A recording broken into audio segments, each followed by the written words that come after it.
তাইজুল ইসলামের ঘূর্ণিতে ৪৪ দিনের শেষ স্বস্তি বাংলাদেশের। সিলেট টেস্টে জয়ের জন্য পাকিস্তানের সামনে ৪৩৭ রানের লক্ষ্য ছুড়ে দেয়া টাইগাররা দিন শেষ করেছেন জয়ের খুব কাছাকাছি অবস্থানে। ৭৪ দিনে ব্যাট করতে নেমে শুরুতে ২ উইকেট হারান পাকিস্তান। পরে সালমান মাসুদ ও বাবর আজম ৯২ রানের জুটি গড়ে চাপ সামলান দেওয়ার চেষ্টা করেন। তবে ৫২ বলে ৩৭ রান করা বাবরকে পেরিয়ে জুটি ভাঙলেন তাইজুল ইসলাম। এরপর শোধ শাকিলকে পেরান রাহিদ রানা। অধিনায়ক সাল মাসুদও বেশিক্ষণ টিকতে পারেনি। ১১৬ বলে ৭১ রান করে তাইজুলের শিকার হন তিনি। পরে সালমান আলী আগা ও মোহাম্মদ রিজওয়ান ১৩৬ রানের জুটি গড়ে পাকিস্তানকে ম্যাচে রাখার চেষ্টা করেন। তবে ১০২ বলে ৭১ রান করা সালমানকে পেরিয়ে আবারও আঘাত হানেন তাইজুল ইসলাম।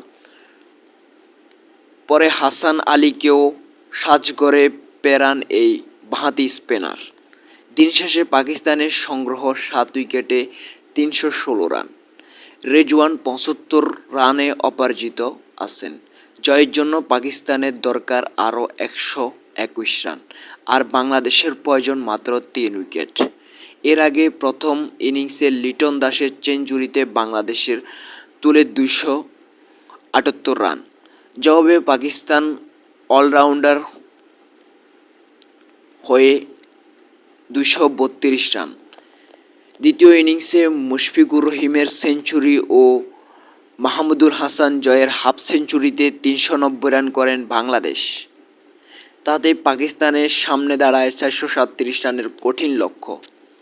সংক্ষিপ্ত স্কোর: বাংলাদেশের প্রথম ইনিংস ২৭৮, পাকিস্তানের প্রথম ইনিংস ২৩২, বাংলাদেশের দ্বিতীয় ইনিংস ৩৯০, পাকিস্তানের দ্বিতীয় ইনিংস ৮৬ ওভারে ৩১৬/৭, লক্ষ্য ৪৩৭।